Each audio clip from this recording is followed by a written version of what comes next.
Isa na namang lutong bahay ang inyong matutuklasan kay Mayan Style. Kung nagtitipid kayo, ganito gawin nyo sa gulay. Sa panahon ngayon, kailangan magtipid dahil mahirap ang buhay. Enjoy nyo na lang ang video. Maraming salamat. God bless you all. Kaibigan, pakinggan mo. May matututunan ka dito.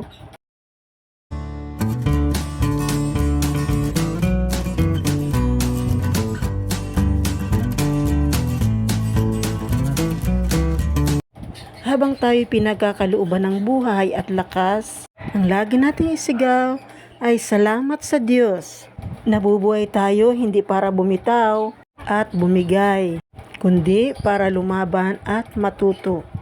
Huwag kang manghinayang kung ngayon nabigo ka. Tandaan, mas magandang nabibigo ka dahil sinubukan mo, kesa nabigo ka na hindi mo ito sinubukan. Hindi lahat ng tahimik nasa ilalim ang kulo. Sila lang kasi yung tipong marunong mag-isip bago kumibo. Kapag nadapa ka, bumangon ka. Tandaan mo, may pagkakataon ka pa para ipakita sa kanila na hindi sa lahat ng pagkakataon tama sila. Ang pagkatalo ay bahagi ng buhay. Kung hindi ka matatalo, hindi ka matututo. Hindi ka din magbabago. Ang buhay ay hindi tungkol sa isang tao na di totoo sa harap mo, kundi sa mga taong nananatiling totoo sa pagtalikod mo. Mahalin natin ang ating mga magulang habang sila'y malakas pa. Huwag sanang dumating sa pagkakataon na tayo ay magsisi dahil hindi natin ito naparamdam ang ating pagmamahal sa kanila. Ang tunay na pag-ibig sa kapatid ay ang pagtatama sa kanyang mga pagkakamali. Sisikat ulit ang araw. May bagong bukas na darating. Tiwala ka lang, kaya mo yan. Ang pinakamalaking blessing ni Lord sa ating buhay ay ang magkaroon ng malusog na katawan na di man tayo mayaman sa material na bagay.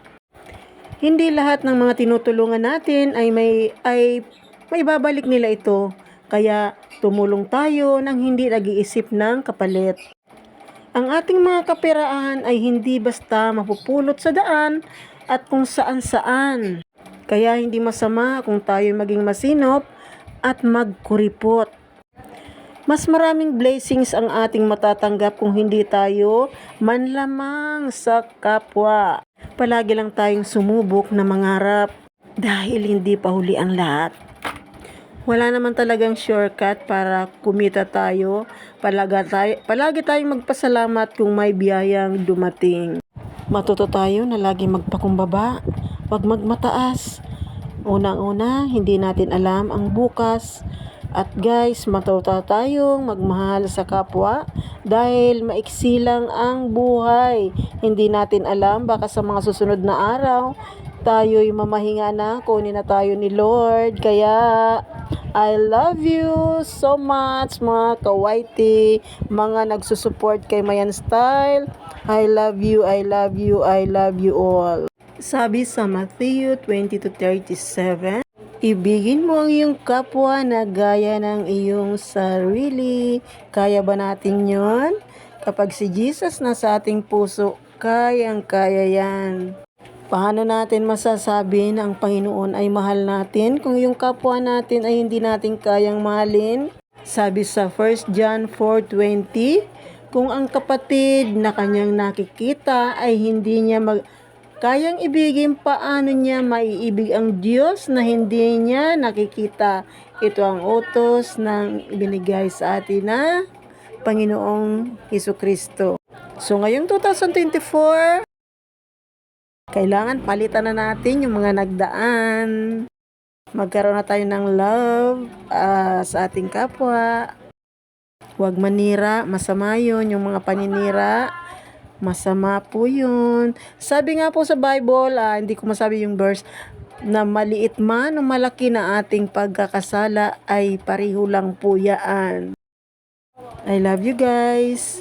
Open rebuke, it's better than to secret love. Sabi nga po.